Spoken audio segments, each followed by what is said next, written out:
All right, we got us a decent little fight night going on this weekend. UFC Fight Night, Imavov versus Baralho. Full capacity crowd. It's at a decent time, not 4 o'clock in the morning. I'm actually hyped for this card. The French crowd is like one of the most hyped crowds in all of MMA right now. I would honestly put that against the Canadians when GSP used to fight, because that crowd wasn't, notably insane. So yeah, man, let's get into it. I'm gonna go through this entire card. Starting with early prelims here. So, first fight of the night, we got Shauna Bannon versus Sam Hughes. The record is deceiving for Sam Hughes, but I'm going to pick Sam Hughes in this fight. I think she's just more well-rounded. She can go to the grappling if she needs to.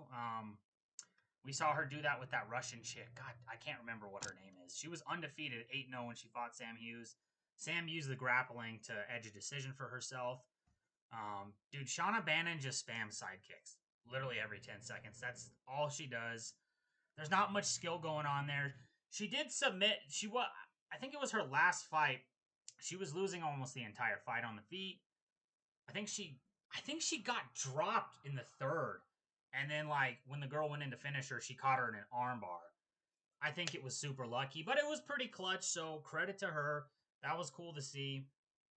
But I just think this whole spamming side kicks all night isn't going to work against like someone who's more of a veteran in the UFC and Sam Hughes.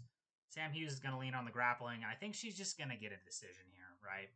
So, pretty easy there. All right, Andreas Gustafsson versus Rinat Fakhredtinov. Dude, I'm going to go with Andreas Gustafsson. Like, he's bigger. Well, not bigger. He's more, like, he poses more of a threat than Rinat does. Rinat, he's going to be diving for takedowns. Not going to really hurt you. I know he knocked out Kevin Lee, like, a year or two ago, but, like, dude, that's Kevin Lee. Look at Kevin Lee now on the regional scene, getting flatlined. I'm not impressed by knocking a guy like Kevin Lee out. Kevin Lee's chin is absolutely cooked. Beyond that fight, Rinat has not shown any ability to really finish people. He's the robbery merchant of the UFC. He's coming off back-to-back robbery decisions over Nicholas Dalby, and especially over Carlos Leal. He lost that fight. That's one of the worst decisions I've ever seen in my life. I think because of that, a guy like Andreas Gustafsson is going to come forward with no fear. He kind of already does that.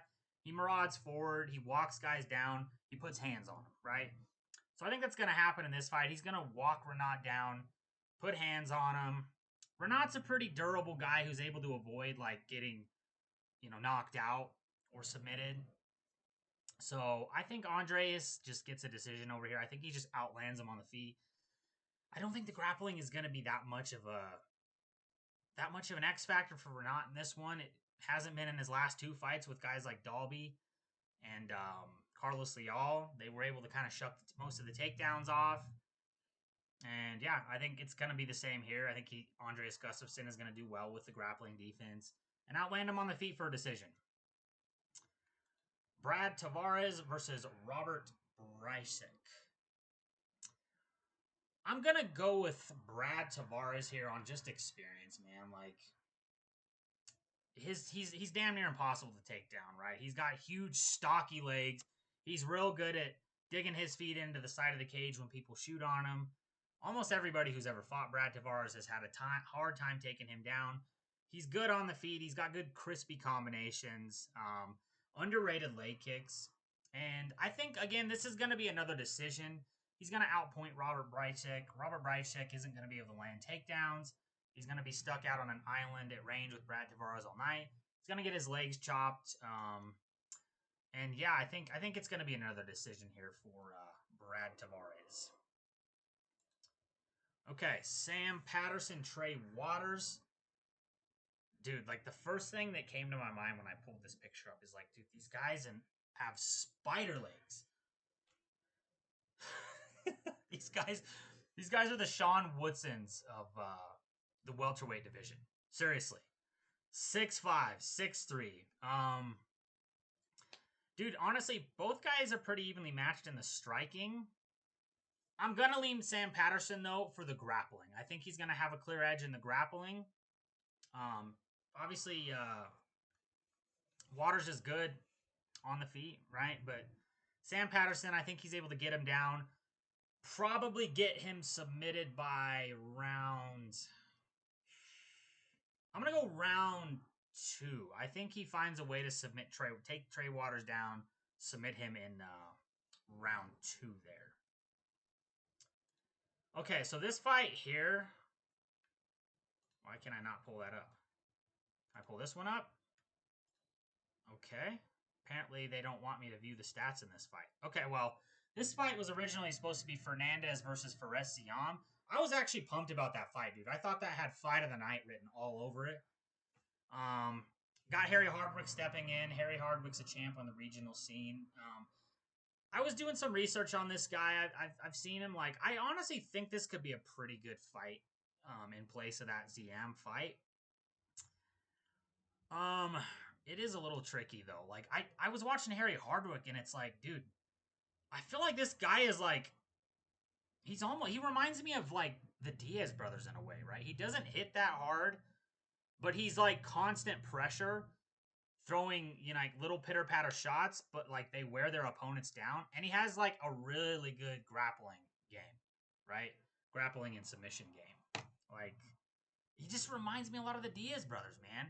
Kaue Fernandes, obviously, he's coming off that dominant performance over Guram Kutaledze, where he just absolutely demolished Guram's legs for 3 rounds. Like, he's got hands, dude. Kawhi's got hands. He impressed me in that. Thing is, though, like, Guram, like, checked 0 leg kicks in that fight. He just stood heavy on that front foot. Kaue beat the shit out of his legs all night. Like, fucking Guram, he brought out Hamzat and Ilia Topuria to corner him, and he put up that sorry-ass performance. Like, shame, dude. Like, dude, they should have cut him for the UFC just for that alone. Seriously. I'm kind of leaning... I'm going to lean Kaue Fernandes here. Like, Harry Hardwick's good. Like, he's well-rounded, but, like, dude, like, people making their UFC debut in this day and age almost rarely ever works out. And, like, Harry Hardwick hasn't shown me anything where I'm, like, sitting here going, damn, this guy's going to come in and be an immediate contender in the UFC. This guy's already UFC level. I know this is lower in competition than some of these guys come in with. But I'm going to go Kaue here. I think he can outpunch. Why do I keep Kaue? Saying Kawhi Leonard. All right. I think Kaue can outpoint him on the feet. Harry does switch stances a lot, so it will be hard to really chop his legs, but, like, I still think he'll do it, dude. Like, because, like, he'll just, you know, I don't think it'll be as, like, devastating as the Guram fight. Guram could literally, like, barely stand by round 3. That's how bad his leg got beat up. I still think he can chop the legs of Harry Hardwick. I think, you know, like, the grappling does worry me a little bit for Fernandes, but I think he'll be okay. He's settled in the UFC. Dude, this is a big opportunity for Harry Hardwick in front of a full capacity crowd that's going to be going nuts. Like, dude, you can barely hear shit when the French crowd is screaming. He's barely going to be able to hear his corner. The crowd's going to be loud. He's under the lights. I think Fernandes is good enough that he can outpoint him.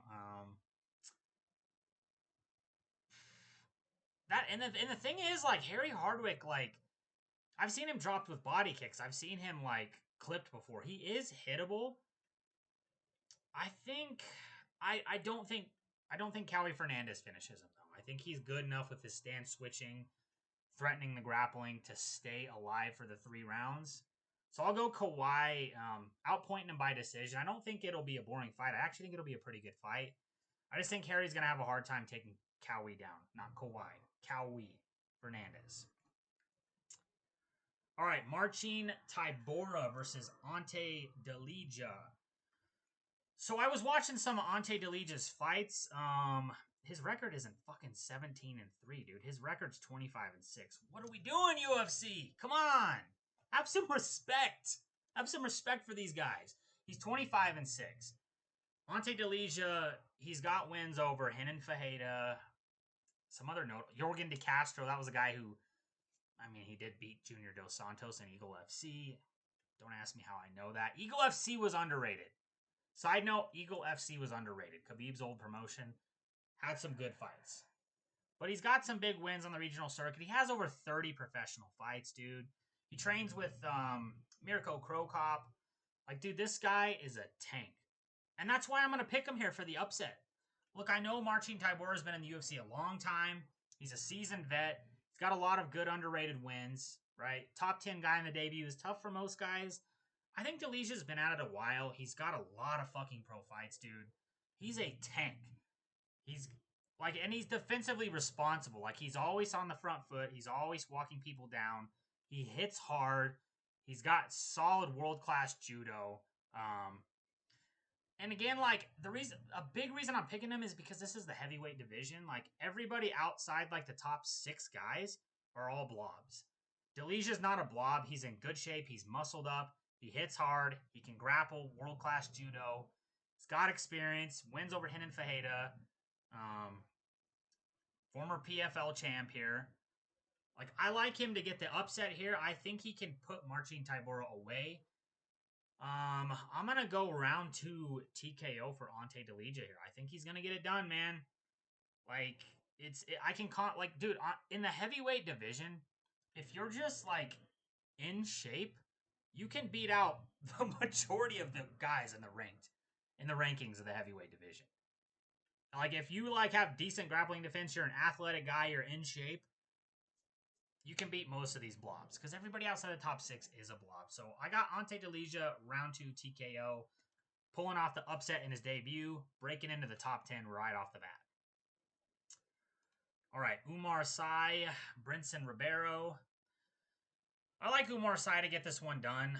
He put up a sorry performance in his last fight against Alonzo Minifield, who I just don't think is that good. He kind of was very gun-shy that entire fight, afraid to get cracked by Alonzo Minifield.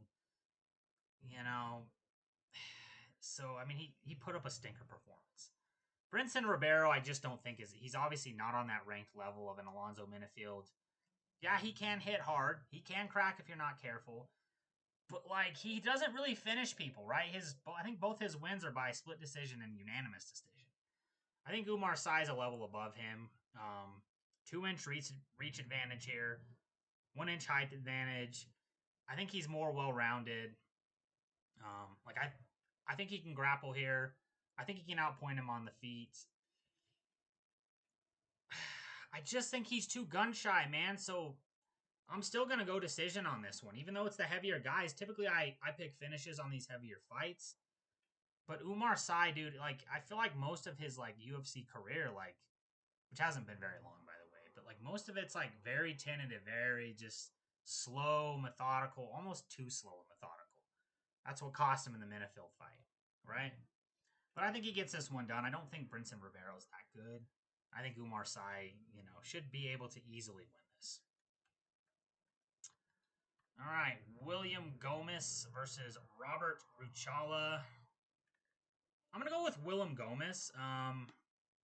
Underrated dude, man. Went to war with, God damn it, I'm going to forget that guy's name. That Brazilian dude who just got knocked out. Hyder Emil.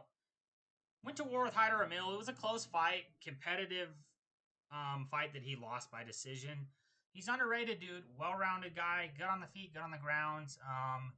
I think he gets this one done against Ruchala. I'm going to be honest, dude. I didn't even look up Ruchala.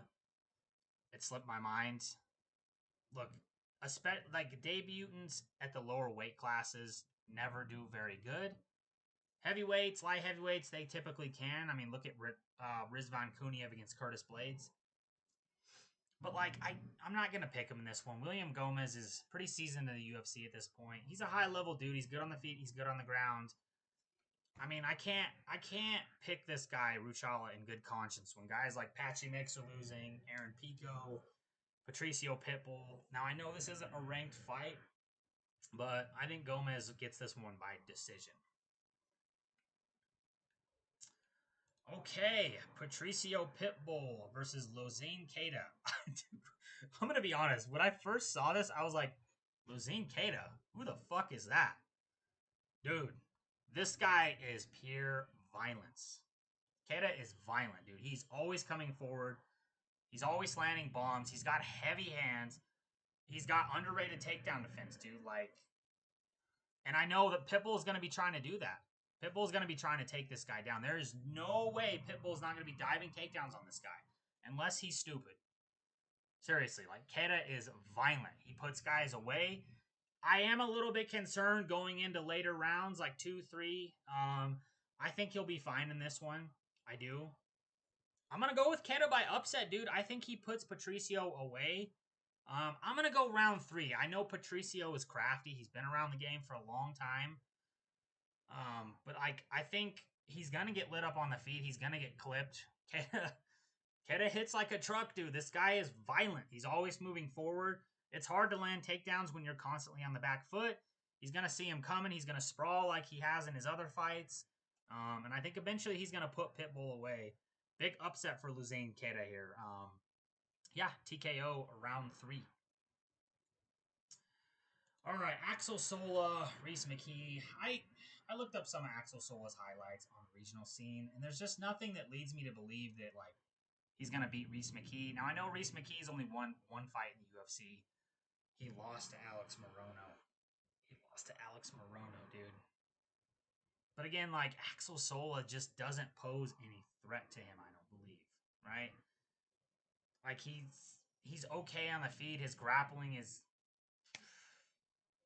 not that good. I think Rhys Mckee, obviously, he's been in the UFC a while. He is decently well-rounded. I know he's lost fights, but I think he can get this one done, in all honesty. I think he can beat Axel Sola, so I'll go Rhys Mckee by... why don't we go TKO round 2? We'll go TKO Rhys Mckee round 2. All right, Bolaji, Oki, Mason Jones. I'm going to go Mason Jones here, dude. Like, I think he's more well-rounded. Bolaji Oki, he hits hard on the feet. But he's another one of those guys that, like, he looks like a destroyer, but he doesn't really put very many people away. I don't think you're out-decisioning Mason Jones here. I don't. Jones is well-rounded. He can take a shot. I mean, dude, he took some of Jeremy Stevens. This guy in his last fight, okay, fights Jeremy Stevens in his, like, little brief UFC return. Has a clear grappling advantage over Jeremy Stevens. Going into that fight, decides to say, fuck it, I'm going to play your game for the first 2 rounds. Goes out there, takes Jeremy Stevens' best shots. And if you haven't seen Jeremy Stevens, that dude can crack. That dude has knocked a lot of people dead in his UFC career. Mason took his best shots, outstruck him on the feet, and then just said, all right, in round 3, he just said, all right, you've had your fun. Now I'm going to just take you down and beat the shit out of you in round 3. Right? The takedowns are there. His striking is underrated. And I just think overall he's just better everywhere than Bolaji. He's better on the feet. I think he'll have a clear advantage in the grappling. I like Mason Jones to finish this probably on the ground. I think he'll finish this fight on the ground probably in round 2. So yeah, we'll go TKO on the ground round 2. I think he's going to land takedowns. I think he's going to beat Bolaji up on the ground till eventually those shots accumulate and he just starts teeing off, finishes the fight round 2. Okay, Modestas Bukauskas, Paul Craig. Dude, yeah, I'm not picking Paul Craig. I don't even know why there was a pause there. I'm not picking Paul Craig. Besides, like, pulling guard and landing a flash submission, which he hasn't done in years, by the way. Like, that's the only way for Paul Craig to win a fight. Like, Paul Craig is not gonna... He's not gonna light your ass up on the feet. He doesn't have one-punch power. You know, and on the ground, dude, the guys who actually, you know, pay attention and, like, show some respect to Paul Craig's ground game are easily able to posture up in his guard, beat the shit out of him, or just get back to the feet and continue beating the shit out of him. Like, we've seen, you know, top guys, he pulls guard on him, pulls him down, they just immediately posture up, land a couple of punches, stand up, keep beating the shit out of him on the feet. They get pulled into his guard again, they stand up, keep beating the shit out of him.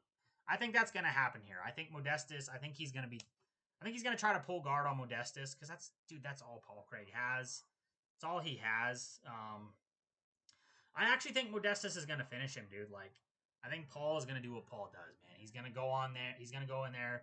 He really doesn't have much of a chin. He's just going to be like trying to grab a hold of Modestus. He just doesn't really initiate any offensive grappling to get the fight to the ground, which is the problem with most of these high-level jiu-jitsu guys. Their takedowns suck, dude. Their takedowns suck. You could be the greatest jiu-jitsu practitioner of all time. If you can't get a fight to the ground, you're just screwed, man. He's going to be doing the same shit he always does. He's going to be trying to sneak pull guard, throw up a triangle choke. Modestus is just going to posture up, stand back up. I think he's going to kick the shit out of Paul's legs. Dude, he's a very, like, he's a tactical striker, Modestus, right? He's coming off a win over Kutalaba, who I think is much better at Paul Craig, especially at this stage of their careers. He was able to outpoint him. Didn't have really any problems with the grappling of Kutalaba. I don't think he'll have any problems here. He's just going to beat Paul Craig up on the feet. Paul Craig's going to try to pull guard. Modestus is smart. He has a brain, so he's just going to posture and stand back up, force Paul Craig back up. I think eventually he's going to TKO him. Normally I would say Normally I would say round 3. Paul used to be a pretty durable guy. He was able to take damage before he would get that submission, and he took a fuckload of damage, bro. Like, you look at fights like one that comes to mind is Nikita Krylov. Nikita was beating the shit out of him before Paul caught him in the triangle. Look, the damage has accumulated for Paul in his career, especially at middleweight. Dudes were knocking him dead. This is light heavyweight. Guys hit harder. Guys are bigger, stronger. I think Bukauskas probably TKOs Paul Craig in round 2. I wouldn't be surprised if he drops him on the feet midway through the second, follows him down, and just finishes him off with ground and pound. So we'll go Modestus Bukauskas by second round TKO. Okay, co-main event. Mauricio Huffy versus Benoit Saint-Denis. I'm going to go Mauricio Huffy. I just think the style of Benoit is just terrible. Against a guy like Mauricio Huffy, that guy will put you to sleep if you rush him like that. Right? Benoit, dude, he just has not improved at all. Shame on you, whoever picked him to beat Dustin Poirier.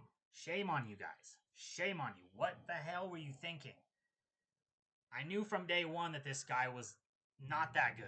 I don't want to say he's garbage. I don't think he's garbage, but he's not even ranked potential. He should not. This guy, the fact that this guy is still ranked is just because a guy like who he was originally matched up against. God damn it, what's that Spanish guy's name? You know who I'm talking about. The tall, 6-foot Spanish guy. Fuck. I know he lost to Arman Tsarukyan, and he's been on like a win streak after that. God damn, what is that guy's name? But whatever. That guy would have starched Benoit. That guy would have starched Benoit. I know you know who I'm talking about.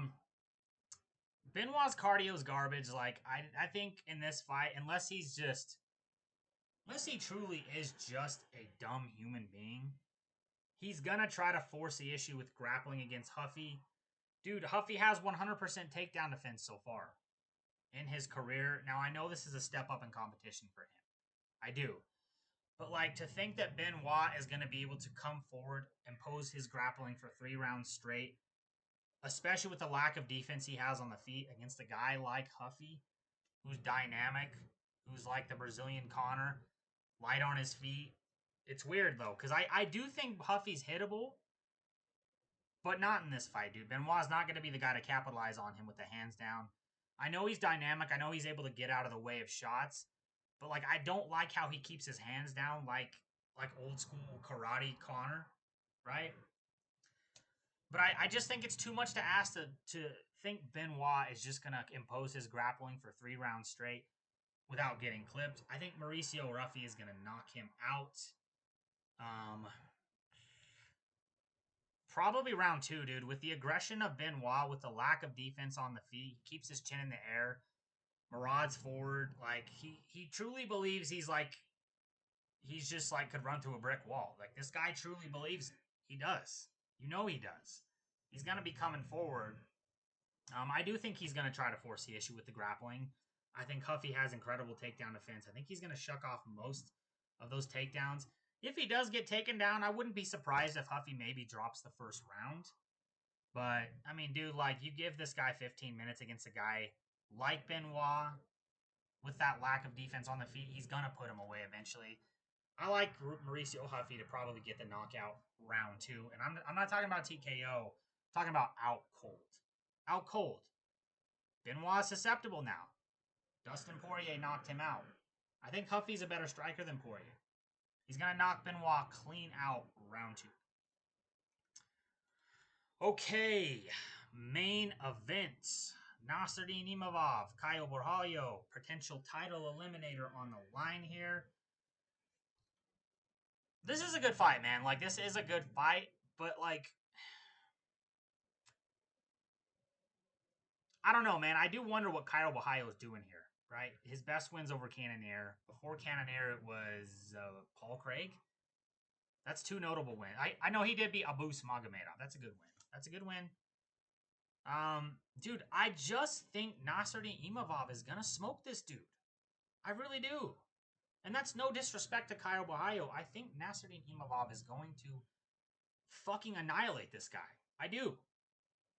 Like, Caio Borralho, like, his biggest downfall here is that he's fallen in love with the striking. You go back to his earlier days in the UFC, this guy was just all grappling.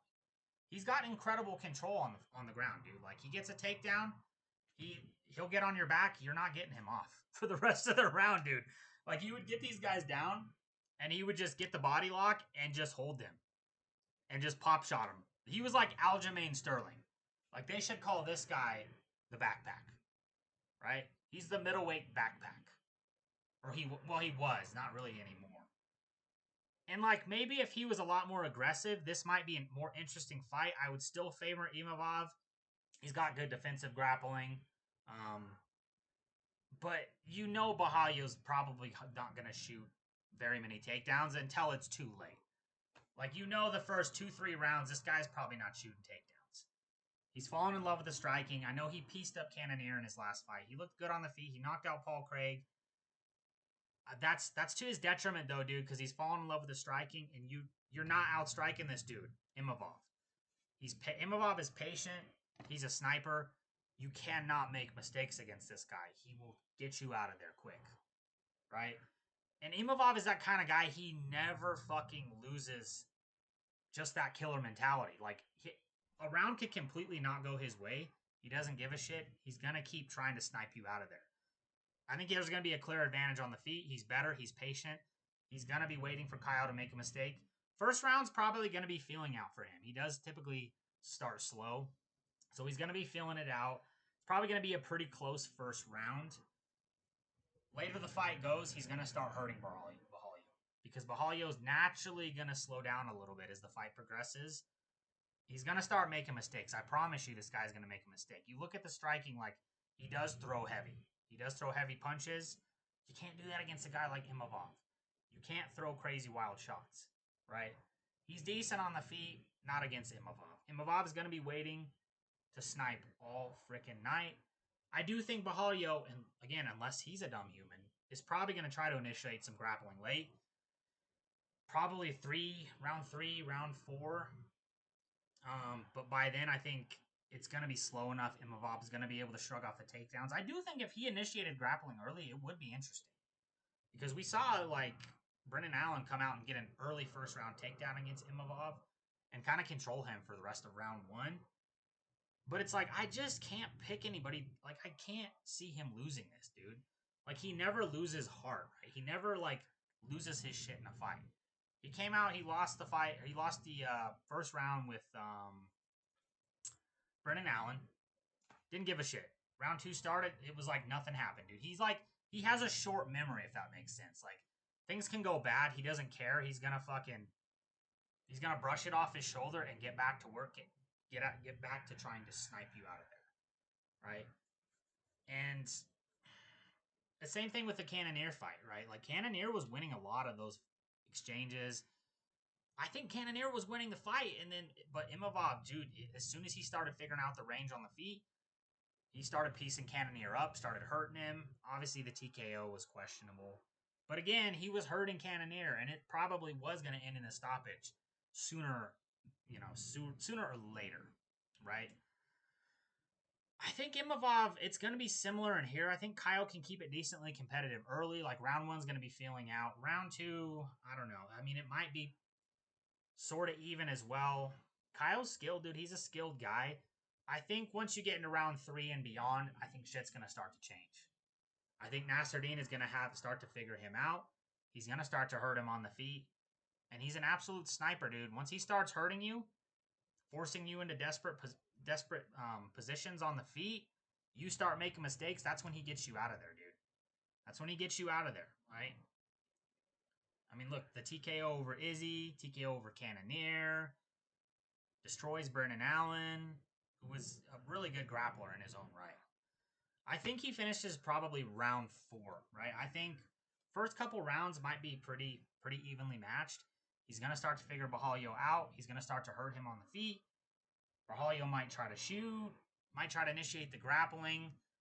I think he's going to shrug that off, keep picking him apart until eventually he probably gets the TKO round 4. So Nasruddin, TKO, round 4. You probably got to give him a shot, dude. As much as I like Fluffy and DeRitter, you probably got to give Imavov a shot, dude. I mean, come on. Izzy, Bahalio, Cannonier, Allen, like, you probably have to give this guy a shot after that. You probably have to give him a shot. So, yeah, I think Imavov, I think he's just going to outclass Bahalio, dude. I just think he's better. Like, there's levels to this shit, dude. Going from Cannonier to this guy, like, that's a leap at this point, right? That's an absolute leap. So that's the picks for the card. Until next time.